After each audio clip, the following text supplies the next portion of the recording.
Well, hello everyone, and welcome to a Byte of Analytics brought to you by Iteration Insights.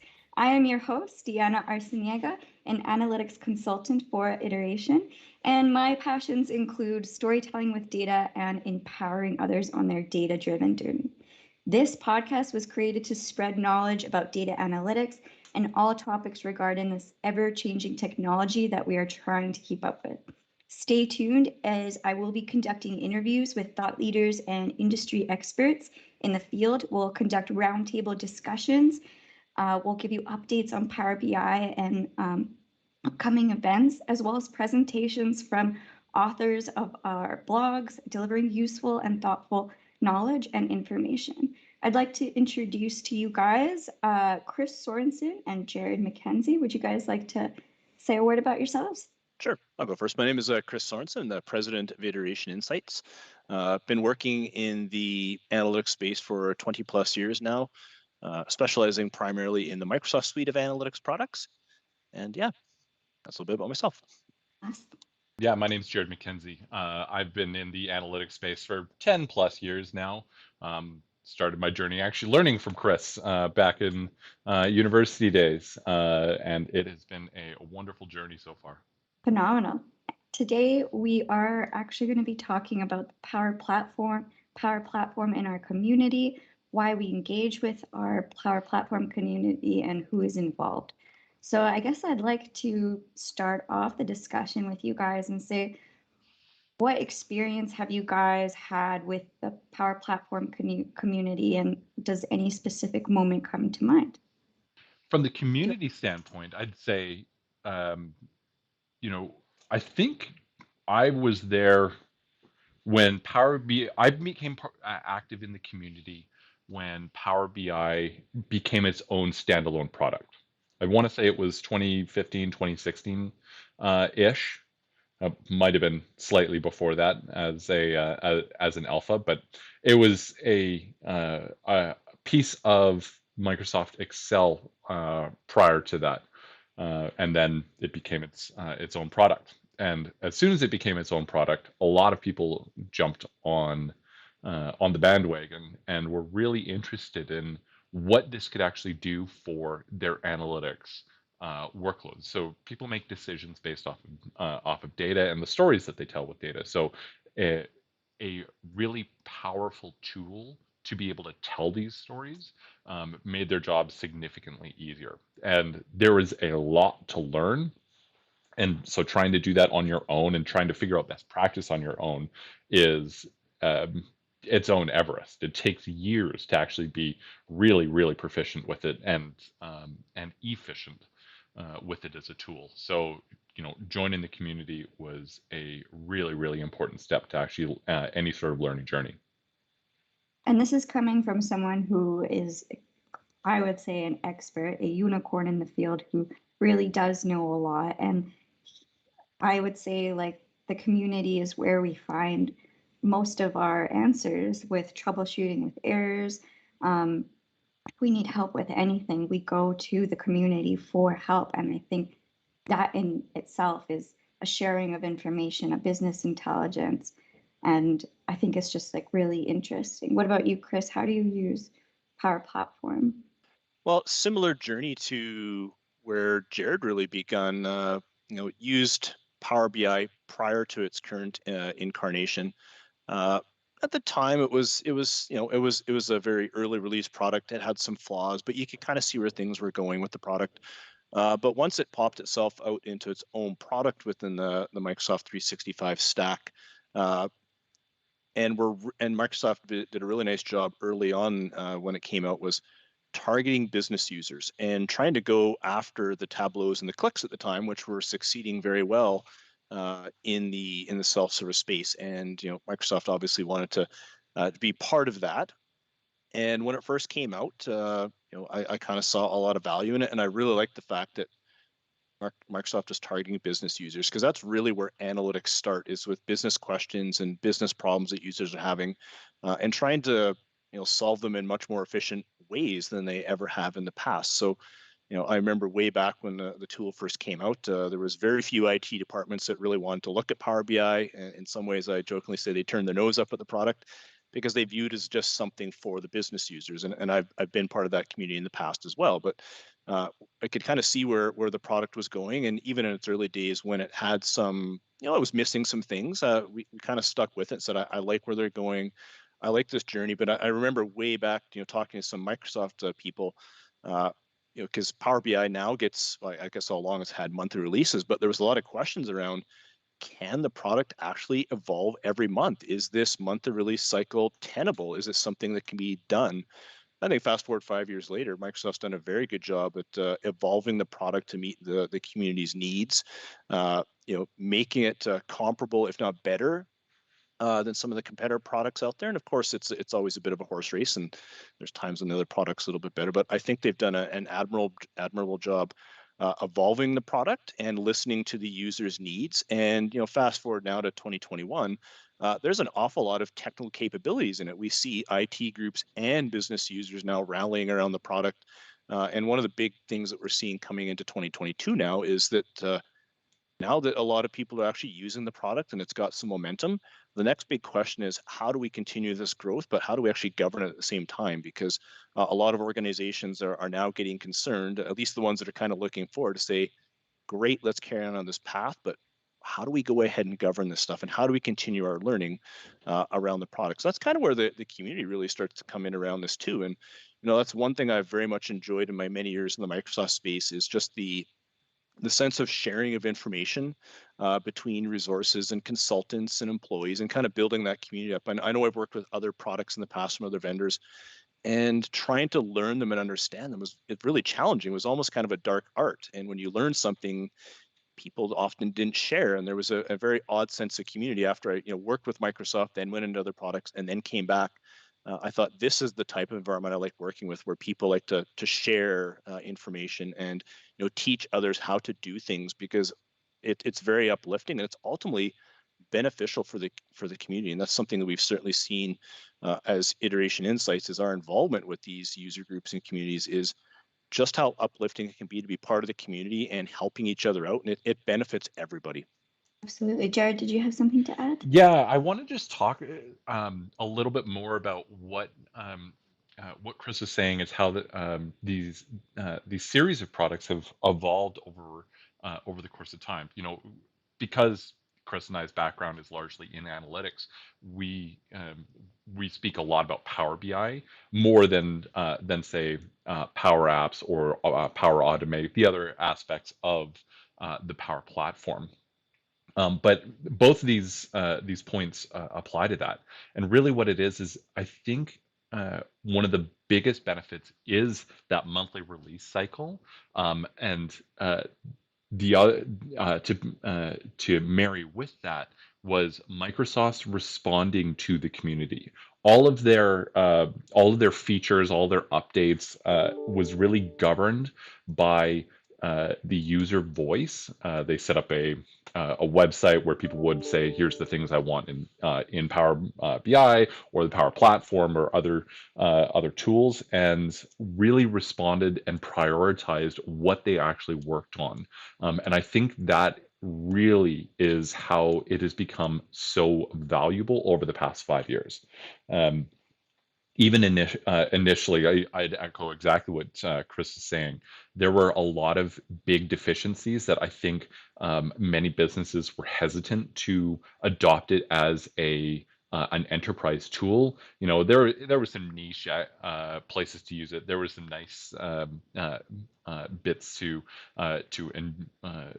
utilize it within an organization, but with the additions over the years, it has become incredibly valuable. An example that I have from my career is one of the biggest things that we would have is I wanted to click on a visual and it would cross filter, and then I'd click on another visual and that would also cross filter. Well, initially it didn't do this. You would just click, and if you clicked on another visual, it would switch the context of what was actually being displayed within other visuals. And we begged Microsoft for, it was probably 6 months, but I completely understand, because this is probably a complex problem that takes a while to actually figure out how to implement, test, make sure it works, all this release cycle jazz, and getting it actually out in there in user hands, in my hands. It takes time. So when it finally came out in the as a preview feature, it was incredibly valuable for us to say, "Hey, we've been asking for this. They responded, and here's more value that we can use as a business." Yeah, and that's Yes. kind of another part there. Sorry, Deanna, No, go for it. where the if we kind of take a little walk down memory lane, and Jared and I certainly have been the Microsoft stack a long time ago, for a long time, excuse me, is it wasn't that long ago that products like SQL Server and Excel got releases, every couple of years, right? And as a user, you could get the new release. In fact, a lot of times we crave the new release, but IT departments would say, let's wait a year to put it in because we want to stabilize and stuff like that. And it was a very different mindset back then. And it gave you time to kind of learn the new product, get comfortable, start utilizing new things, and then say, hey, I wish the product had this. And then the vendor would say, give us, in the next release, which might be 2 years down the line. We're in a very different space right now. And I remember when a lot of the product came out and they said that there was going to be monthly releases and they would respond to the community. That skepticism was, I think it was warranted at the time, because it was, Microsoft was a bit of a slow moving machine. And if we step back even further to some of the things that Satya has done recently, he's made Microsoft a very agile and nimble organization, even though they're such a giant in the space now. That And DevOps now wasn't very mature at that point. exactly. And now, fast forward to today, where we're now conditioned to products being, getting month releases. And, I was just on a client call a few minutes ago and we said, hey, this new Teams integration just came in with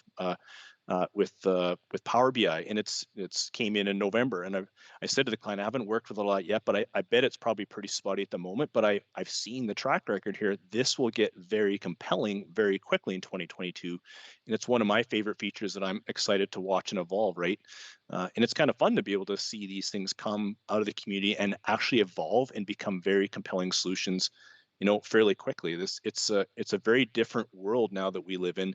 And that's another reason the community is so important as well, is things evolve so rapidly that, especially in the consulting space that we're in, and even employees and organizations as well, tools evolve so quickly that it's almost impossible for an individual to keep up on this stuff on their own. You really need to rely on a community of people to keep up on this stuff and knowledge share. And that's one thing that I have to say I'm super proud of in Iteration Insights, is that we've, I think, started to do consulting a little bit different, because we've kind of recognized that it takes a team to do this stuff and not just individuals and their skills. And let's uplift the team, let's build the team, let's get them working with each other. And ultimately, everybody benefits from that. It's not, one or two of our clients, it's all of our clients, it's all of our consultants, and then the community. And it's one of those self-feeding things. It's pretty fun and exciting to be part of. I really, I love the cloud world. At times my head spins a little too fast and I got to slow it down, but it's really exciting where things are at right now. And I think most organizations have now accepted the fact that, products will have some flaws, those flaws will get sorted out. And even business users have now learned that analytics is actually truly an iterative thing, not just from a data and insights perspective, but from a product perspective as well. And I think everyone across the board has become much more iterative about the way they do things. It's really interesting. I think it's just crazy because you guys have seen it basically from the beginning, and now you're seeing it now. And there is pros and cons to both. Like before, yes, you would go reach out into the community, and not many people would know the answers, and things were being updated as quickly. Now, yes, those things are coming really, like you can ask anybody, you can ask so many different sites for help. All the help is now there. However, the updates are coming so fast, and everything, all technology is moving so fast, and we have to now read all this information on our own just to keep up every single month with what's going on. And it's a balance, and I think it's really hard for everyone to know everything at this point because it's just too much. And I'm still relatively new to data analytics. However, Jared and Chris have seen it from before and after and have experienced that whole journey. Do you guys have anything to add to that I, too? I want to say you're right that it's evolving as a tool quickly and things change quickly out there.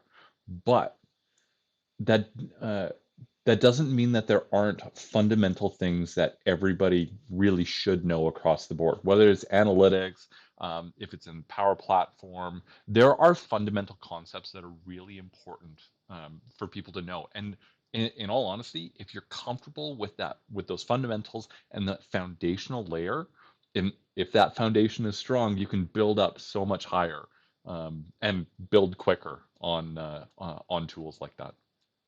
Yeah, and that's certainly one thing that I would completely echo what Jared's saying. There is yes, the technologies are evolving rapidly, and the community needs to change, and the way that people think and solve problems needs to change. And I think largely we're doing that. But I look in Jared's background there, a classic book that's sitting on a shelf there is the Kimball book reader. Fundamentally, That one. under the covers, things haven't really changed. And myself and Jared and Steve, who've kind of seen a lot of technology changes, kind of how it all comes together and the approaches haven't changed in 20 years. And I think some people that you know, are kind of new into analytics don't realize that, but we've kind of seen some of this stuff in behind the scenes. And yeah, the technologies are changing, but the way that things happen, it hasn't changed and probably never will change. And the fun thing is every technology vendor comes along and says, buy my technology, it's going to make your life a lot easier. But I think we realize now that that the people and process side of things needs to be there, and fundamentally, a lot of things have remained the same. People still want real time data. We're still seeing the vast majority of analytics is historical based analytics, and honestly, that will probably never change. And I know we'll talk a little bit about moving to more advanced analytics a little bit later on, but you need to have that foundation built first before you can really start taking walks up that ladder. So it's really kind of fun watching this all evolve. Yeah. And And some with more things change. Sometimes they stay the same. So we can't forget the business user. We within our team, like we're a very tech savvy group. I've been doing programming for 15 years. I know Chris has been around this business for 20-ish years, a little older than I am. And even folks like Deanna, relatively new within this industry, but I know has a relatively technical background. Like she's brilliant. Um, one of Okay. Let's take it down a notch. okay. Well, let's just say it takes a certain kind of person to get through a math degree. Uh, that let's it does.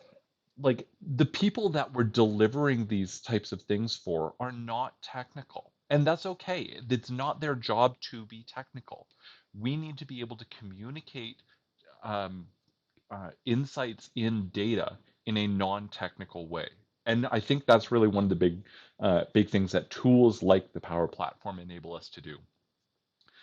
I can't expect every uh, accountant who's out there doing their work within whatever ERP they want to work in to be able to go, oh, I need to build out a SQL query from some server, or I need to build out a star schema within Power BI, or I need to build out this business process within the Power Platform.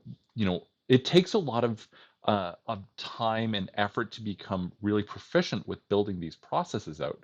So we need to work more as a team and as a community to enable everybody to actually get to where they want to go. And if someone was just entering the field, like where would you guys recommend they start? And it could be getting involved with the community. Where in terms should they begin their data analytics journey? Well, for sure, outside, we've got things like the Power Platform user groups, which are a great place to start and build your network and connect and kind of see what's going on in the product. So, you we encourage everyone to kind of get involved in those communities, and it's almost like standing around the water cooler. Uh, we have a lot of people that are new to our organization that haven't done work in analytics, uh, but it's a matter of just joining the conversation, being a little bit uncomfortable and being comfortable with that being uncomfortable, and learning and listening and processing and just continuously evolving, right? Analytics at its core isn't really that complex, but it's certainly different and just requires you kind of being around the community and around the thoughts and kind of seeing how things are working and just not being afraid to be around that water cooler, which really helps out. And then after that is, especially if you're working in a business or something like that, is trying to find some of that low hanging fruit or find that one opportunity. And it doesn't have to be something uh, huge to start with. In fact, when we're talking to people about learning Power BI, we encourage you not to go after something huge because you want to get your legs under you first. You want to learn the product, get comfortable with things, and challenge yourself, and then move into something a little bit more complex. So find some problems to solve. Find them with users that have reasonable expectations, and then you can start to grow and cultivate your skills that way, and then slowly iterate through those skills and start building them up. And then, as we always see in analytics, once people see the art of the possible, you're dealing with a whole different game, because now all of a sudden you start doing a lot more and you hit a certain inflection point where now things really start to take off. So kind of getting around the water cooler, doing some reading, pick up the Kimbo books, find some online learning. We've got plenty of blogs that kind of talk about different places that you can start, but you got to start somewhere. Pick that starting point. There's no perfect starting point. Get around a community, get around some good users, start doing some work for them, and let the process evolve. And there's no big recipe card for that other than that being ready to continuously learn. Yeah, totally recommend YouTube channels like Guy in a Cube, Kerbal, sites like SQL BI. Reddit has so many things as well. LinkedIn Learning. Microsoft Learn has learning paths for everything. I would say for anyone who's beginning, just expose yourself as much as possible. I think that really helped me with my learning journey. The more examples of everything that I saw, the more exposure to all different types of the whole industry, the more I felt like I learned something more capable. I can answer a lot more questions rather than just sticking to one area. So just be really, I would say, enthusiastic and be willing to learn, because it is like a really there is a lot of stuff out there to learn, and it can get overwhelming, but well, for us, we love it. We're enthusiasts, so highly recommend it. Did you want to add to that, Jared? Well, um, I will go with some practical things, echoing what you said about finding some YouTube channels and other resources. I honestly think the Microsoft Learn site is fantastic. It gives you a really good walkthrough. Um, it's been a long time since I've done the Power BI one specifically, but you could take this to other parts of the Power Platform as well. One thing that it does is it gives you a really good starting point of what you can do within the tool. One thing it doesn't necessarily do is give you the building blocks of why you want to do this, that, and the other thing. So I um, I like the Microsoft Learn, and I'll speak specifically to Power BI at this point. It gives you a really good walkthrough of how to build queries, how to build relationships between different tables and models, but it doesn't really go very deep into why you want to do this, why you want this data in this table, why you want that data in that table. Those are some of the why concepts that become really important to analytics. Once you've actually got a little bit of the how, and you kind of understand what you can do, then I would say go into to exploring the why you want to do these things. Because even when you're exploring what you can actually do, you'll get a little bit of idea in your mind whether you're doing it correctly or not, or two best practices. I wouldn't say there's necessarily one best way to do any of this, but once you actually start asking yourself that question, am I doing this correctly? that's when it's probably point to reach out to some of the more uh, theoretical books, but there's foundational guides. There's a really good book called Star Schema that goes into all this stuff. It's technology agnostic. It is underlying data warehouse agnostic. So it will go with either Kimball or Inman data architecture.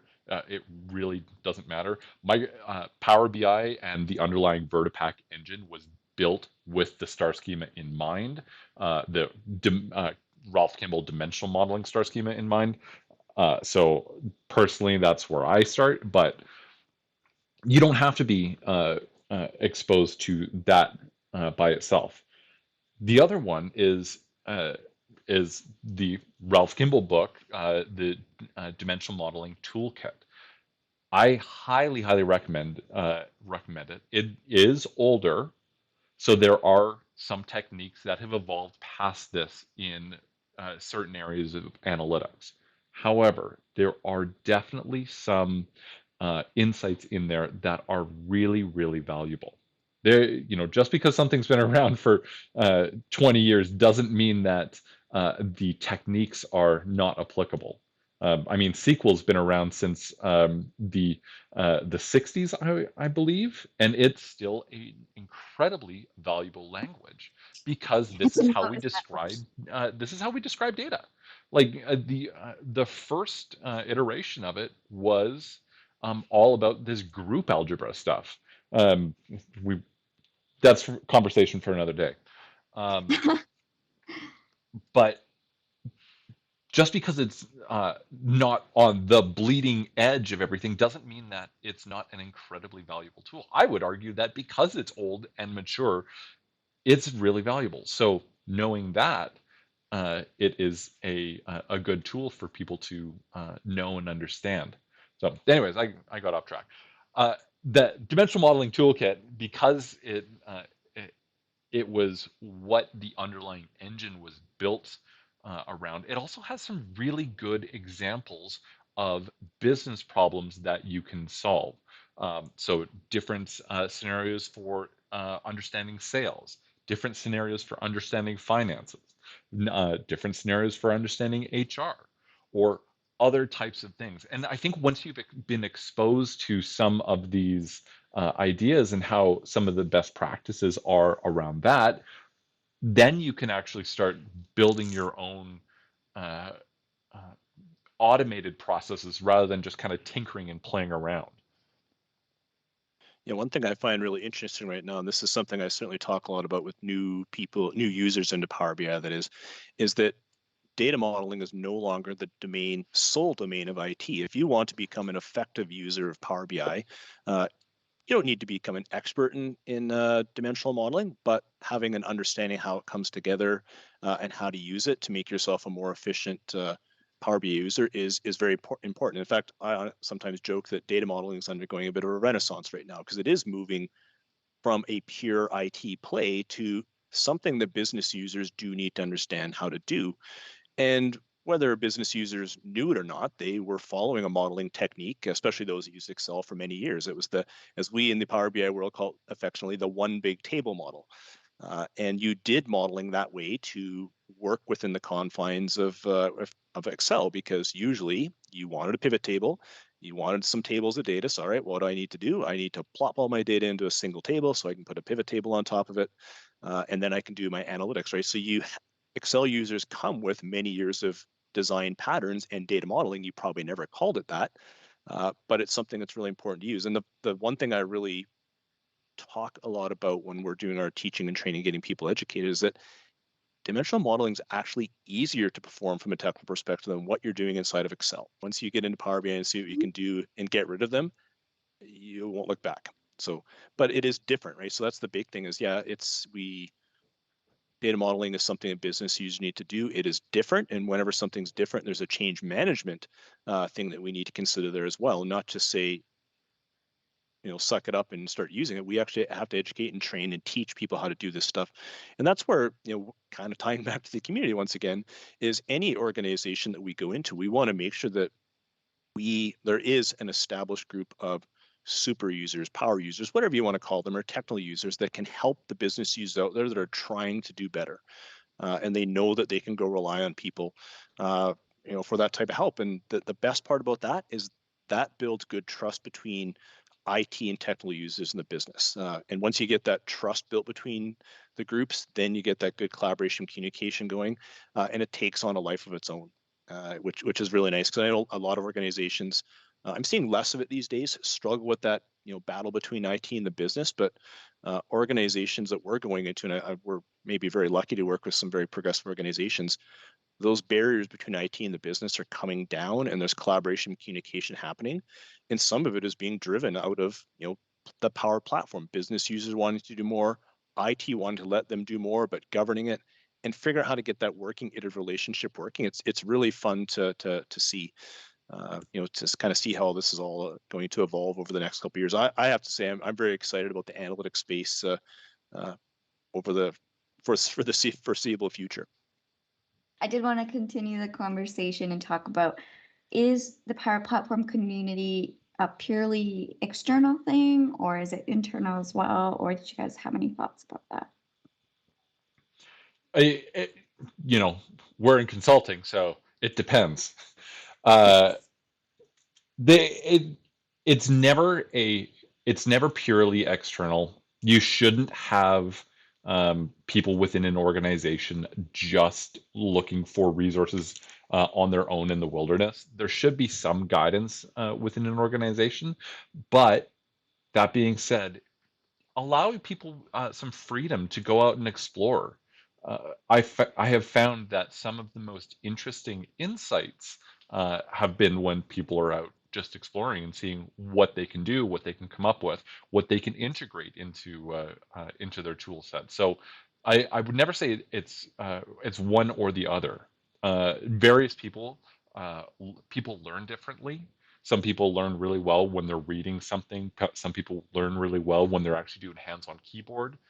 Some people learn really well in a lecture when somebody is talking to them and talking about a concept, or even with pictures. There's so many different ways to learn things, and you need to really cater to all kinds in order for to have effective knowledge transfer.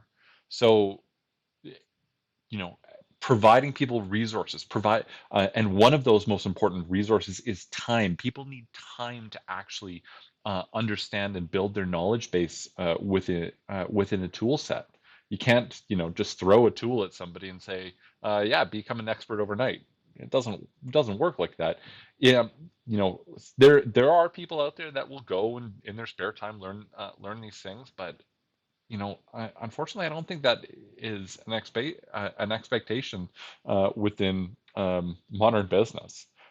Give people the time and space to learn tools that will make them more effective in their jobs. Yeah, another thing to add on to that time is a really good point. I wouldn't have thought to kind of mention that one, but also then a safe environment to actually to learn and experiment and grow into, right? Because sometimes people do need some chance to try some R&D work or experiment with something or try some what ifs, and that creativity is ultimately a good thing. When we talk about digital transformation, digital modernization, a lot of it is just the ability to collaborate and communicate and experiment and try things out. And some things are going to fail miserably. You're going to learn something from it, and other things are going to go spectacularly well. The majority of things kind of sit somewhere in the middle. But having that safe environment, to do things is really good. And that safe environment, in some ways, is kind of having an internal community. A lot of times we call it a center of excellence or competency center, whatever you want to call it, a group of users that can help each other, can coach and grow each other, and then they do that in a safe space and stuff like that. And then having the external community like Power Platform user groups and stuff like that, where you can go and learn from industry experts and ask questions. So it's a little bit of both. It's having a good external community to draw from, which I think is there in spades in the Microsoft space. And then internally, I think that's where a lot of organizations right now are trying to get that community of practice built up internally. And honestly, that's, from a strategic perspective, one of the things I'm most excited about working with a lot more in 2022 and 2023 is that community of practice and getting people to use the tools effectively and well, and getting set for that. And then the technology can come in after the fact and really succeed when it's in a proper environment. One thing I've always kind of jokingly said about technology is we can take the best technology in the world and put bad people in front of it, and the technology won't shine at all. We can take mediocre technology, and if we put good people in front of it, those good people will figure out a way to make that technology look good. So a lot of times it's about the people you have sitting in front of the technologies that ultimately is going to dictate success, not necessarily the products themselves. So having reasonable expectations, safe environment, and like Jared's saying, the time to do that is kind of what you need to build that foundation. So thank you, everyone. Thank you for joining us for a wonderful discussion on Power Platform Community with Jared McKenzie and Chris Sorensen. Thank you for letting us take a bite out of your day and for tuning in with us. Stay tuned, because we will be back with another episode of A Byte of Analytics, and we're going to be talking more about governance and really promoting Governance Month, which is going to be February for us. And we're going to talk a lot more about governance around data analytics, data exfiltration, how you can govern and manage your organization when it comes to data and feel safer and more confident. And if you'd like to keep in touch in the meantime, we'd love to hear from you to share your analytics stories, news, or just say hello. Please come and reach us at info@iterationinsights.com. That was info@iterationinsights.com. And thank you very much, everybody.